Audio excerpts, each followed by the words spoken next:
ఈ గల్ఫ్లో పనిచేసే వాళ్ళ మీద చాలామంది అంటే అందరూ కాదు, కొంతమందికి బ్యాడ్ ఒపీనియన్ అయితే ఉంటుంది.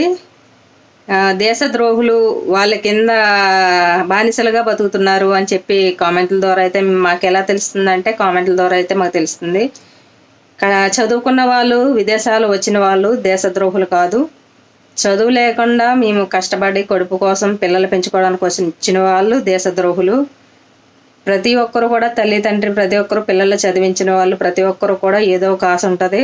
విదేశాలు వెళ్ళి మా పిల్లలు జాబ్ చేయాలి, దుబాయ్ అటు సైడు ఏ ఊరైనా సరే వెళ్ళి జాబ్ చేసుకొని మంచి డబ్బు సంపాదించాలని ప్రతి ఒక్కరికి ఉంటుంది.